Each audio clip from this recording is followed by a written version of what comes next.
So in this lecture, we'll just see the concept of abstraction in C++ with the help of a code.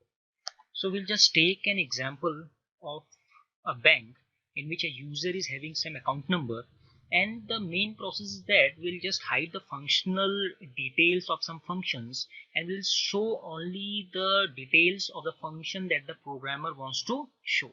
Okay, so the program is like this. Okay, I'll just create a class. Okay, so this class is account, and in this class we'll just make certain data members like int amount, okay, comma account number string name. Okay, and again I'll just make a function that is void, okay, void set data. So this function set data, okay, I'm just making this function as a private member function. Okay, so inside this I'll just write cout, enter the name. Okay, so I'll just scan the name. Okay, so I'll just use getLine cin name. Okay, and next is I'll just read cout, enter, okay, the account number. So I'll just read it as cin, and this is ACC number. Third is, okay, the amount. Okay, so I'll just read cout, again I'll just read cout, enter the amount to be withdrawn. Okay, so this is the amount to be withdrawn. So I'll just read it as cin, and this is amount. Okay, so this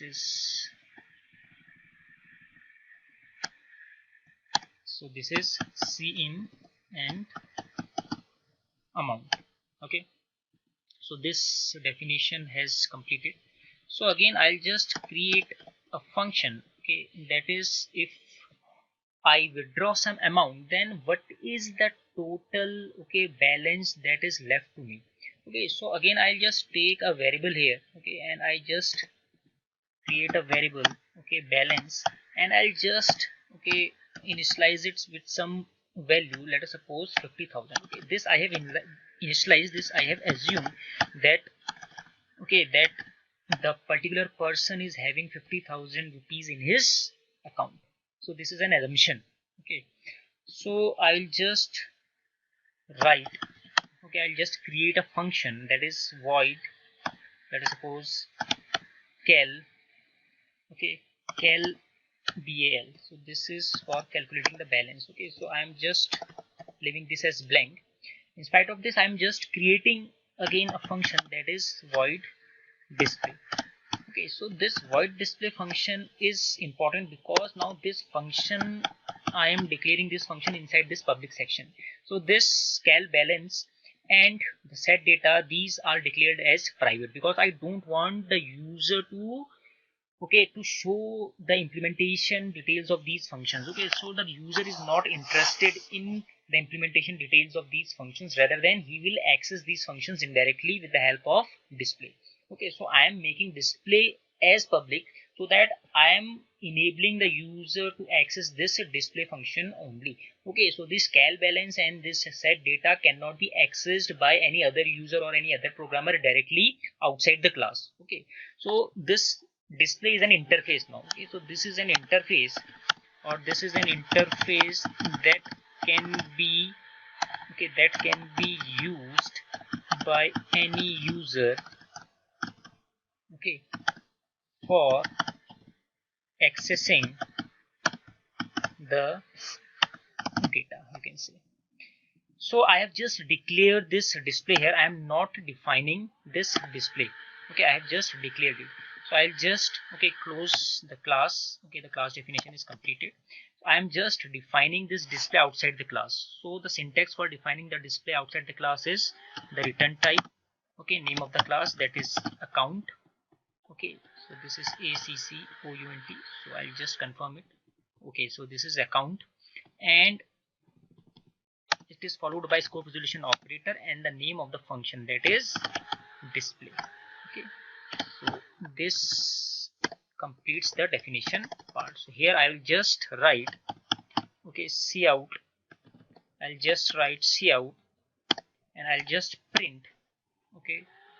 Let us suppose I'll just print here the name is, let us suppose I just write the name is, and I'll just write I'll just print name. So this is also not completed. I'll just complete it as I'll progress with the logic. So here now we have to write the main. So main is the important function from where the actual execution of the program will follow. So here we have to create an object of account class. So I'll just create account AT. It's an object I have created. So I'll just want the user to access the display function. So the user will only access the display function, and he is not having any knowledge or the technicality or the implementation details about the set data and the cal balance functions. So the user will access, because I am giving the access rights because I have made it as public. So the user will only access now this display. So now what I have to do, I have to make the logic so that I have to call this set data function before this name. So I'll just call set data. So indirectly this display function is calling the set data function. So when the user will call this display function, so he is not knowing that what is inside this display function, because I have made it as abstract. So this is abstraction I have created here. So when the user will access the display function, so the call will go to the display function, and in display function that set data function will be called. So this set data function is, you can say, it is abstraction. So this is abstraction I have created. So this is the abstraction, and this will be called. So the definition part is here. So I have created the implementation details is in abstraction mode. So this is also an abstraction. This is also an abstraction because I have made it as private. So this set data cannot be accessed directly outside the class or can be accessed directly by any user or any programmer. It can only be accessed by the member functions of the class only, and the member function is a display. So this display function can only access it. But here also the display function is not telling about the implementation details of this set data function to the user. So the user need not have to worry about the implementation details. So this is the advantage of abstraction. So now I'll just complete the definition part of the cal balance function. So what we'll do in cal balance, so we'll just have a logic that the balance should not be less than 0 or equal to 0. So the amount, the amount that you are trying to withdraw, it should not be less than or equal to 0. It means that if I am going to an ATM, so I won't type anything like 0. The amount to be withdrawn should not be equal to 0 or should not be equal to any negative number. It should always be a positive number. So I will just invoke a condition while this amount must be greater than 0. So if this amount is greater than 0, then what will happen? I will have to take the report also. So the particular, you can say, I have to keep a particular record, that if I am withdrawing certain amount, then how much amount is now with me. So the balance should be it should be reflected. So what I'll write, I will just write balance is equal to balance minus amount. So this is the logic. So if the amount is greater than 0, then only this condition will be this condition will be reflected. And I'll just print cout balance amount is. So I'll just write here as BAL, and I'll just put a break so that this condition will terminate.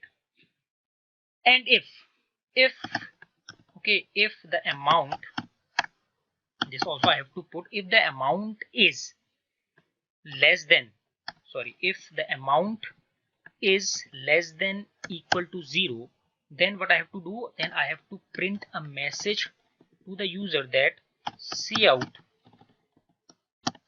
amount cannot be negative. Okay, enter valid amount. So this information I will just quote. If by mistake, if the user or the programmer enters a negative number, then this particular message should be printed. Okay, so I hope now this program is completed. So I'll just save this program. Okay, so this is, let us suppose, abstraction.cpp. I'll just save it as, and I'll just compile it for any errors. I'll just check. So there are some errors that it is line number 28. Here I have just forgotten to put a termination mark. Again, ST was not declared in this scope, so this is not ST. Okay, this is AT. So the errors, okay, if the errors are coming in your program, then it's good because you are learning something from the errors. Okay, so don't panic if there are certain errors in your program. Try to note the errors and try to revise the errors, that why they are coming. Okay, if you try to maintain a habit of noting the errors, that what is the root cause of the error, and when you resolve that particular error, then at the time of the examination or at the time of any examination, you will have a confidence that yes, I have encountered this error at my practicals, and I can resolve it. The issue that, or the solution to this error is that, because you know. Okay, so if there are errors that then you should not panic. You should try to resolve it on your own. Okay, so this is important. Now I have just completed the definition part. Okay, and there are no errors. So let's try to execute the program now. Okay, so here it says that enter the name. So if I enter the name, okay, I just enter Ajay Bakshi, for example. Okay, and I just enter any account number. Okay, 1 2 3 4 5, let us suppose. Amount to be withdrawn, so the amount I am having, okay, that I have assumed is 50,000. so for example, I just withdraw 10,000 rupees. So it says that the name is Ajay Bakshi, okay, but it hasn't displayed the balance amount. So because we haven't called that particular information here, okay, because we haven't called this cal balance anywhere in our display function, so we have to call this cal balance also in the display function. So what we'll do, we'll just call this cal balance. Okay, so this cal balance, when this will be called, now the compiler will know that yes, this particular function has been called in the display. Now the control will be transferred to this cal balance function and the required output will be produced. So now let's try to execute it again. So the name is Ajay Bakshi, okay, the account number is 1 2 3 4 5, and the amount to be withdrawn is, for example, 10,000. So here you can see the name is Ajay Bakshi and the balance amount is coming out to be 40,000. It means that our code, our logic, our logic has been successfully worked. Okay, so now let's check that if the amount is negative. Okay, so if I am just entering any negative amount, so what is the message that has been printed by our system? So let's check the particular thing also. Okay, so if the name is Ajay Bakshi, okay, account number is 1 2 3 4 5, and for example I just give minus 100. Okay, so it has displayed a message, the name is Ajay Bakshi and the message is amount cannot be negative, enter a valid amount. It means that our logic is working fine. So if the amount is negative, then the message is printed. Okay, there is no balance that is calculated now because we can't withdraw a negative amount. So in this way, we can achieve abstraction in our program. So abstraction is achieved, this display function is only working, and indirectly this display function is calculating the cal balance and also reading the data, the user is not aware of the internal logic of the cal balance and the internal logic of the set data. So this is an abstract mode, you can say. Okay, the internal details are not required by the user. Okay, so it is only for the developer who is developing the code. So I think it is now clear to you the concept. This is a very important concept in C++. So thanks.